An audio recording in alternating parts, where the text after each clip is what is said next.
Hello, Wolfpack. Just following the plan for Bitcoin, following the downwards plan so far. Nothing really too unique has happened. The bulls are getting euphoric at pumps of 3,000 USD. In reality, we're not even making higher highs at all. So look, we've come down here on Bitcoin, and we're currently testing the POC. Okay, we've closed above the POC, which is 1 point for the bulls. Okay, and I just want to say I don't really like calling people the bulls and the bears, because it does kind of categorize people into teams. However, I don't really know of any better way I could describe it. So it's 1 point for the upside kind of potential here, and you can see on the VVPR we have this spike of volume here, and we've been closing consistently above that spike of volume or within it. That's at about 47k. So we don't want to see any daily closes below 47k if we're looking at it from the bullish argument. But honestly, I think we will. And, you know, I've said before that I think we'll either bounce here or we'll come down and scoop these wick lows, and then we'll bounce there, for a dead cat bounce before a drop. And that would be a perfect head and shoulders pattern, by the way. So look, there's really is two scenarios, and I don't really know which one we're going to do. I don't really care which one we're going to do, because I know, in my mind what the general direction is, and that's downwards, okay? I've said before, I've said in the past, and I'll say it again in this video, in order for Bitcoin to be bullish again in my eyes, we need to be flipping 61.1k. That would flip this entire downwards construction and put us back in a good position to make a recovery and start bouncing up to new all-time highs, okay? 61.1k. Before that point, everything that's happening is bearish. I have said that at the dead cat bounce we will see. It already kind of has happened, right? We already had a bit of a bounce here, but it's not really what I'd expect. I'd expect a little bit more, right? A little bit more, something like this, okay? Something like this, where we actually bounce up quite significantly. I think that can take us anywhere from 53k to 58k. That's my personal prediction. If we scoop down here and test for lows in September, I think there's a very high likelihood that it will take us to around 53k, and we'll top out with the September highs here, and we'll see a head and shoulders pattern, right? The fact of the matter is, no matter what view you're looking at Bitcoin at right now, except for very, very, very selective charts, it looks bearish, okay? There was an analogy I saw on Twitter. I can't remember who exactly posted the analogy, but, they said, earlier this year, trying to find bearish charts was like trying to find a needle in a haystack, and trying to find bullish charts was trying to find water in the ocean. Now it's flipped. Okay, the fact of the matter is, you're always going to see bullish charts. You're always going to see bullish charts. The fact of the matter is, there's way more bearish charts, and that's what it is. It's all probability. Okay, it's all probability in this market. You've got to weigh up what is the most likely to happen. Yes, there is a potential that we will flip bullish, right? 100% potential, and probably a considerable size chance. I'd say probably a 20% chance. But the fact of the matter is, there's an 80% chance in my eyes that we're going to go to the downside. So obviously, I'm not going to bet on one with 20% chance, right? I'm going to bet on the 80% chance. What I'm seeing here is very bearish, okay? Let's remove all of these indicators right now, and we can see, and we'll remove all of this and just get a clear chart here. What we can see has happened. Bitcoin dropped down significantly. It tested the lows here at around 42k, came right back up, which is expected. However, the drop was still very substantial. We had a little swing bounce, and we actually rejected straight off the bottom of this descending wedge formation and the uptrending level of support, and now we've head downwards further, right? It looks incredibly bearish, and there's no relief in sight. Well, yes, we are bottoming out on the RSI. However, we have not seen any kind of bullish divergence on the RSI. We've continuously trended downwards on the RSI, not yet to see a bullish divergence on the RSI. The MACD is getting very, very, very low. It's approaching July levels within a matter of a week, probably. However, the fact of the matter is, who says that it can't go lower than July levels? In July, it went down here. Why can't it go lower than that, right? It's not... There's heaps of things, and especially on-chain data, which shows that the people are buying the dip or whatever, and money's moving off exchanges, all-time lows on exchanges.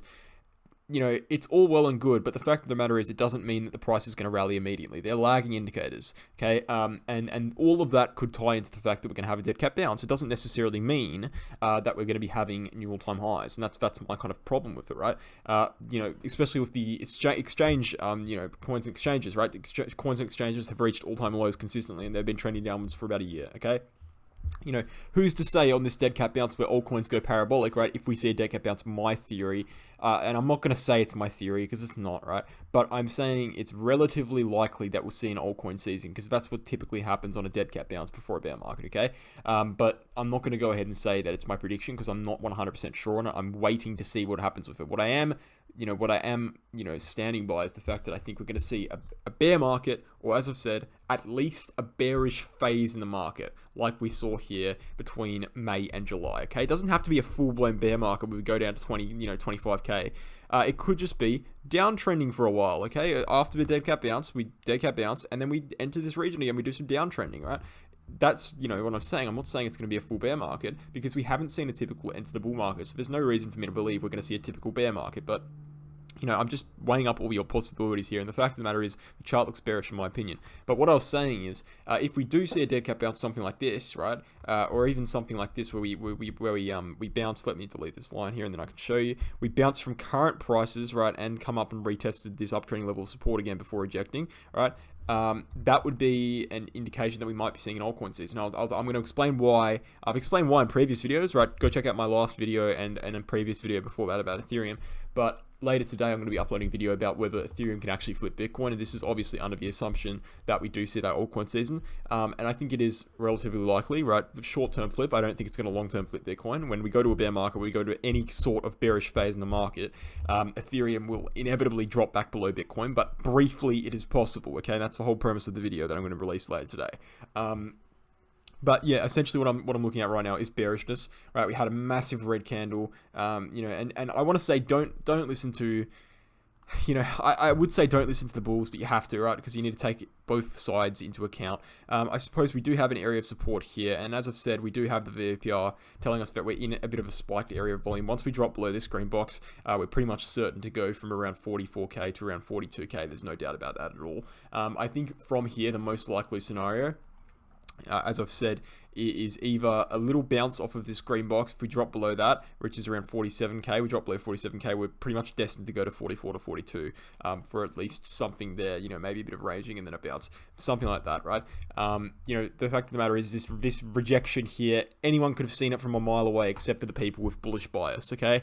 The fact of the matter is it was very, very bad, and one of the reasons why I'm still concerned about the market is the fact that we have CPI numbers coming out, I think, you know, within the next 24 hours, correct me if I'm wrong, you know, very soon. The point is very soon. I can't really find the exact time for them, but I'm pretty sure it's within the next 24 hours, possibly within the next 48 hours. You know, CPI numbers are essentially what triggered the top, right? What triggered the top? It's basically America releasing, or the USA releasing some of their, you know, inflation statistics or something like that, right? On a very fundamental level. So that's all you really need to know about it, and all you really need to know about the results of it is if the inflation numbers are high, okay, that's bad for Bitcoin, right? If the inflation numbers are low, that's good for Bitcoin. Now, I know what you're thinking. That sounds contradictory. That sounds hypocritical to the nature of Bitcoin. Bitcoin's meant to be a hedge against inflation. Well, it's not yet, okay? It's meant to be a hedge against inflation, but, you know, yeah, just because it goes up doesn't mean it's a hedge against inflation, right? It hasn't actually proven itself against the stock market or the financial markets, okay? You know, it's pretty clear that Bitcoin's not independent yet. When the stock market drops, Bitcoin drops, okay? So we haven't reached that goal yet. That's the intended purpose. But, you know, what we're saying is, you know, we had the 18th consecutive month of rising CPI rates, or CPI numbers, sorry, you know, at the top here, which were released on the 10th of November. And we're seeing these, I think they're coming out on the 10th as well, which actually should be today. So next 24 hours. So that marked the top, right? And if we see those high numbers again, that will likely mark another top. Right, what we want to be seeing is decreasing in, you know, inflationary numbers. However, that's very unlikely with the current state of the USA, as you would know. So look, you know, it doesn't look too good. We've got a lot to hold out for. Evergrande's defaulting as well. There's just so much going on in the world right now, and the technical analysis on top of all of that stuff looks terrible. I don't really see a reason to be bullish in the current state of the market, right? And I know some people would say, well, when it's bearish, that's the best time to buy. I would disagree, okay? I think generally you'd be correct in saying that, but all you need to do is go back and look at any bear market crash. All it looked like, I'll explain bear markets in 1 second, right? This is the bull market, we go up, right? We had a little dead cat bounce on the way down, we go down further, more dead cat bouncing, and then we drop down to new bear market lows, and then we go up. That's what it looks like. There's bounces along the way where people will flip back to being bullish and call all the bears wrong. However, the trend is downwards quite clearly, and I think that's what we're seeing right now, right? And that's why I say, unless we're able to come back up on the dead cat bounce unless we're able to come all the way back up to 61.1k and flip that, and that whole downwards construction's flipped. If that's flipped again, then I'll be bullish in the market. Until then, it's bearish. It just looks bearish. Doesn't look good. Now, the first step in the right direction will obviously be taking back this uptrending level of support, which in itself is a task. I mean, where is that right now? That's lying at around 53.6k. You know, it's trending upwards massively. We're down here at 47. You know, the fact of the matter is BTC needs to make a move very, very quickly if it's going to have a chance to get back above that uptrending level of support in any time soon. Now, the DXY is another thing that I'm looking at.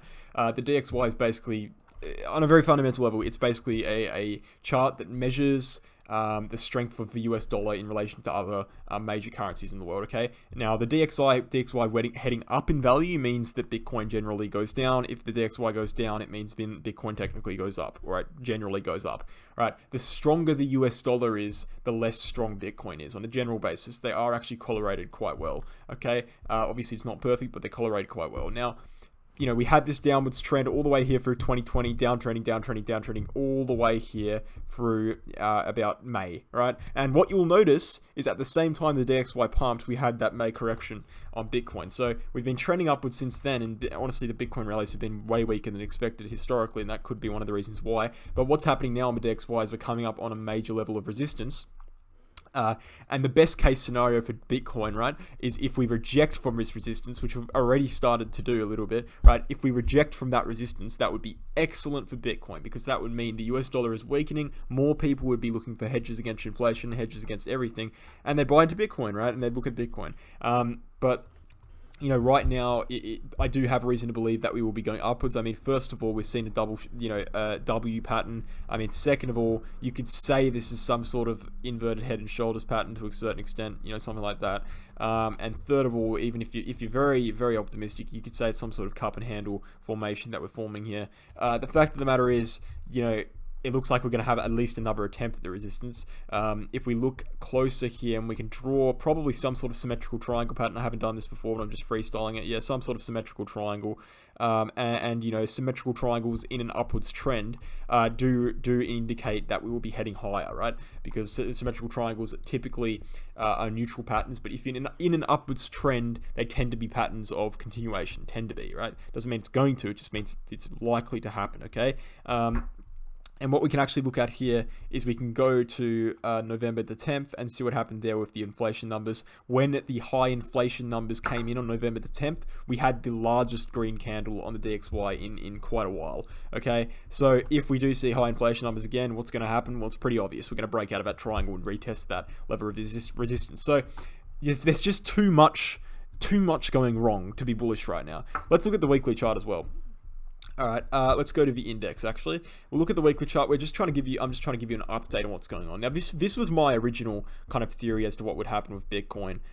You know, it's not real. I really don't want people to take this too seriously. Like a random line that I've drawn a chart. It's not like, you know, it's not that white line that matters that I've drawn.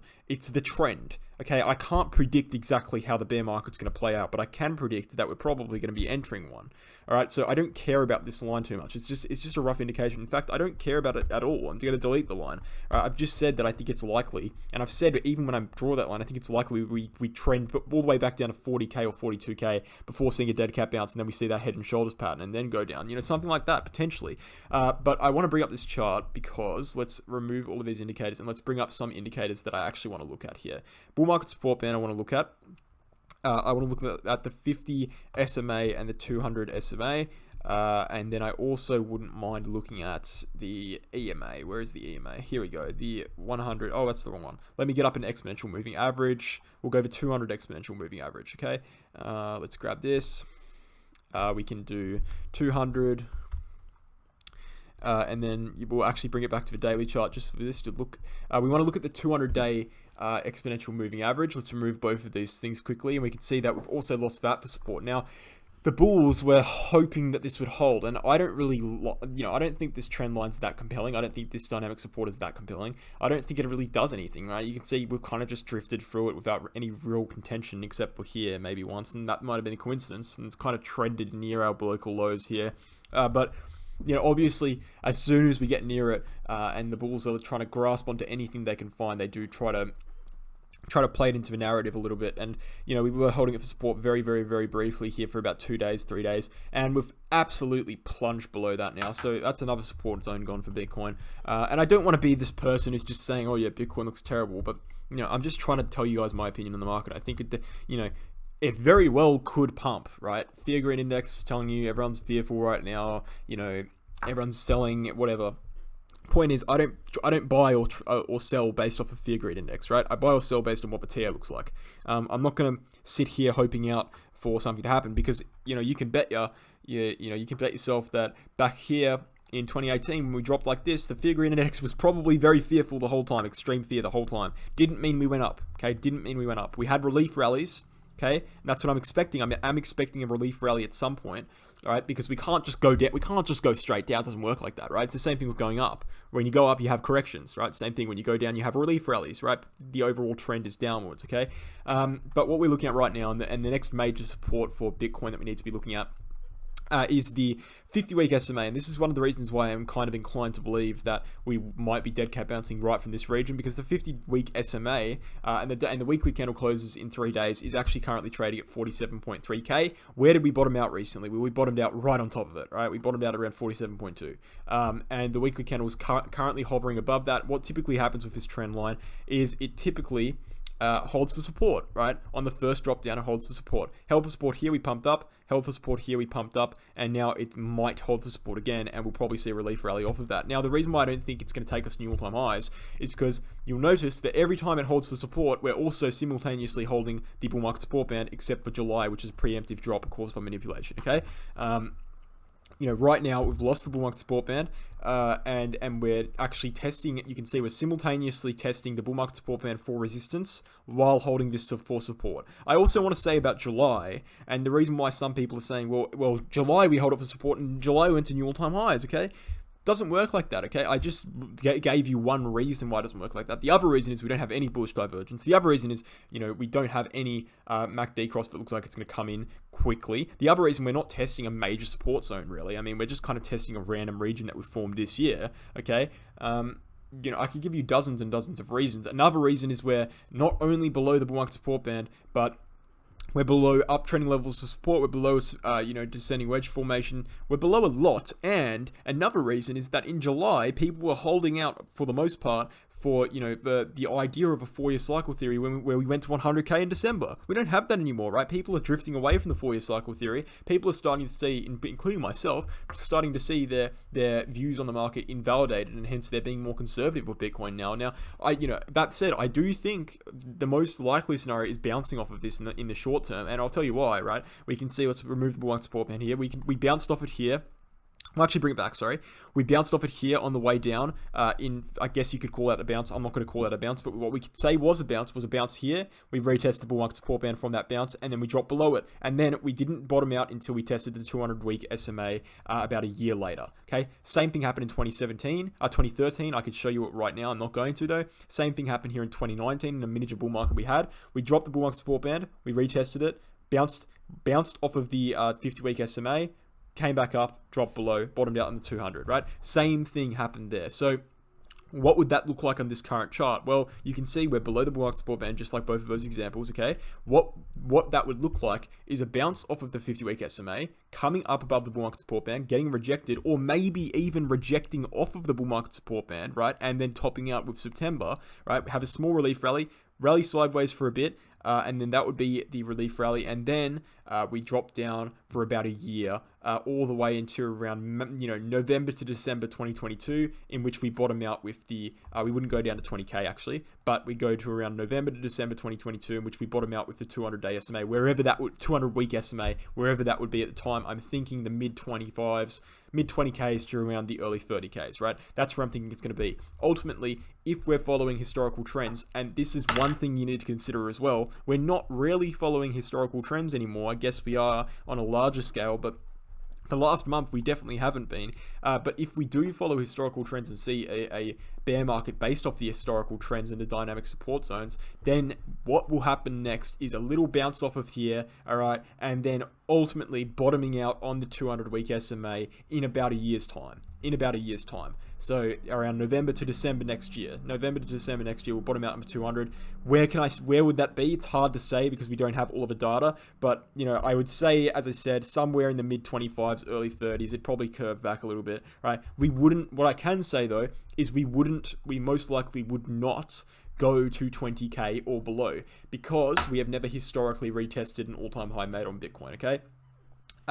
And you know, right now we're also in a critical phase in the market, and one of the most compelling bullish arguments that I could probably give you is the fact that we've never historically gone below a bull market support band that has been held for support. And some of you Benjamin Cohen fans would have known this, right? Every time we hold the bull market support band for support, we never actually go below those prices ever again. We can see there, we can do this for hours, right? The point is, just believe me, unless I'll just keep circling, right? Held it here, held it here, held it here, held it here, held it here, right? We've never, ever, what we also did it here, and we lost it here, so it didn't count. We held it here, okay? We've never, what you'll notice, is we've never, ever gone below the bull market support band. Where we've held it for support and then continued to all-time highs, never actually gone below those regions ever in history, okay? And the reason why this is compelling for the bullish argument is the fact that we held the bull market support band for support here, right, in September at 40K. If the historical trend repeats, we will not go below 40K because we held it for support in September, okay? That's interesting. That is the thing that I would be looking at. Now, my counter argument to that is the fact that, well, the Q4 component of the 4-year cycle, or the Q4 component of this rally in general, even if you're a lengthening cycles believer, the Q4 component that is meant to be the most bullish quarter of the year, right, has been ruined. And hence, there is reason to believe that the historical trend might be ruined, right? We've also never tested the bull market support band this late, or never fell through the bull market support band this late into a cycle as well. So there are things that are happening that haven't happened before, but ultimately, you know, I think that any resemblance of a bullish argument dies below 40K. Any resemblance of a bullish argument dies below 40K. And I know that's a long way to wait, but I'm not waiting, right? I haven't been waiting. You know, I've been de-risking since 66K. So if you want to be waiting, that's up to you. But that's the last possible area that a bullish argument can exist, right? Literally the absolute last standout point, the last holdout, right? Other than that, I think it looks terrible on Bitcoin.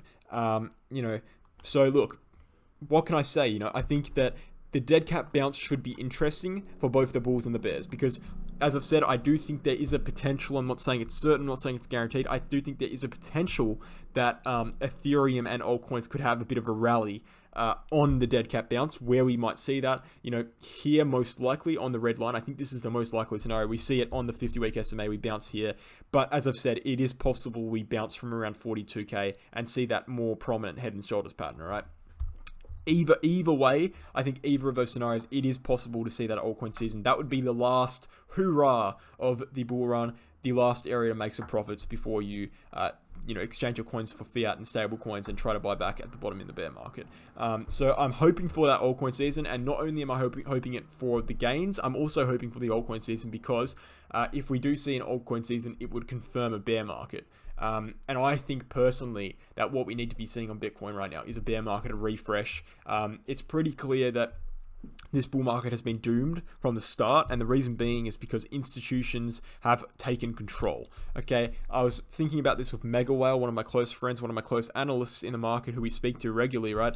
Mega Whale, go check him out. I was talking about it to him the other day, and we kind of identified using various on-chain metrics and using data from various sources, but I'll just explain it briefly. We kind of determined that the last time the market was actually controlled by retail was in this pump up. As soon as we started creating bearish divergences, as soon as Tesla, as soon as PayPal started coming out with the news about Bitcoin, as soon as MicroStrategy started buying massively and people started getting attention from that, that is when the power in the market, the control in the market shifted from the retail buyers to the institutional buyers, okay? And as soon as the institutions took control, you notice that it got a lot more difficult, right? A lot more chopping around, a lot more fake outs, a lot more of this sideways stuff that just absolutely rips retail to shreds, especially the uneducated retail participants. Now, you know, in previous markets, we didn't have that. You look at a previous bull market like 2017, you know, we did have corrections, of course, but for the most part, look at the trend, up. There was none of this, there was none of that, you know, it was up. 2013, exactly the same. Right now, this year marks a massive part in crypto history, because although it is bullish for long-term growth, right, we do need these institutions to push cryptocurrency further into the future and for it to succeed. It is bearish for our short-term fiat gains because it makes the market a lot more harder to participate in and predict, but it is still predictable, right? You just need to be knowledgeable. I think we're going to see a massive shift, and I think we have started to see a massive shift from, you know, the people, the retail, you know, buyers who FOMO into the market thinking it's easy money. It's not like that anymore. This market is maturing, and as it matures, it gets more difficult to participate in, right? We can see, you know, it's pretty obvious to kind of understand how 2017 was such a big year for crypto, because it just went straight up, right? If you're uneducated, if you look at this chart, it's mostly green, right? 2021 hasn't been the same. If you're a retail investor and you're looking at crypto right now, you think, wow, this looks too difficult. Like, yeah, it's going upwards, but it's kind of just moving sideways as well, you know? You can't just sit back with your bags and just relax like you could in 2017. You can't do that. You'll lose your money, right? And they understand that. Even the uneducated people who are trying to get into the market understand that, and they're actually getting scared away from the market now because it looks more like a stock market than a cryptocurrency market right now. You know, or what crypto has historically been, which is straight up or straight down, right? Now it's acting more rationally. And I suppose our opinions on what is rational come, or, you know, are under, you know, hidden in what is manipulation. Sorry, I can't really speak right now. You know, the stock market isn't a rational market. It's not a natural market. It's very, very manipulated, and it looks like it does because of maybe manipulation. Now we think that's normal, and we're projecting that onto cryptocurrency. And now the crypto market is starting to look more normal, but in fact, normal is manipulated, because you have to understand, a lot of people get mad at manipulation in crypto. The stock market is 10 times more manipulated than the cryptocurrency market, okay? And as crypto grows, it's going to be harder and harder for them to actually manipulate massively. And so this is why right now we're kind of being, you know, exposed to the tests of these institutions on how quickly they can leverage their power here. And I think that, speaking of leverage is one of the big reasons that crypto has had a bit of a terrible year, right? Because it has been a terrible year. We've done nothing. We've just gone sideways, because the exchanges and the institutions have realized that no longer, you know, in the past in cryptocurrency, they'd have to hold massive amounts of coins to be able to drop the price, right?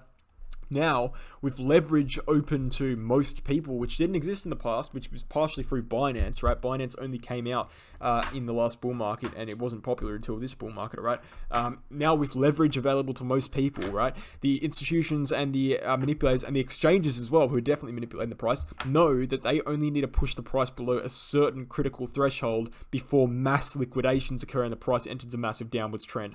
And that is why cryptocurrency is so prone to manipulation, because there's so many people longing and shorting the market. If the leverage didn't exist, this wouldn't happen, right? If the leverage didn't exist and we had spot buying like we did in 2017, we'd be heading up right now. But the leverage does exist, and we have to live by that, and we have to try and predict what's going to happen. So, sorry for the long video.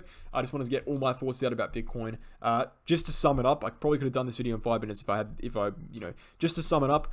In the next 24 hours, we're seeing the CPI numbers come out. If they're high inflation rates, that probably means Bitcoin's going to drop. If they're low, that probably means Bitcoin's going to go up and have its relief rally, right? Either way, I think we're going to have a relief rally, either right here, according to historical trends, or according to technical analysis, either, you know, probably at 43 or 42K, all right? I think that the trend is downwards, although, and if we do break 61.1K, then I will be bullish again. But until that point, the trend is downwards. Thanks for watching, guys. Hope you enjoyed, and I'll catch you in the next one.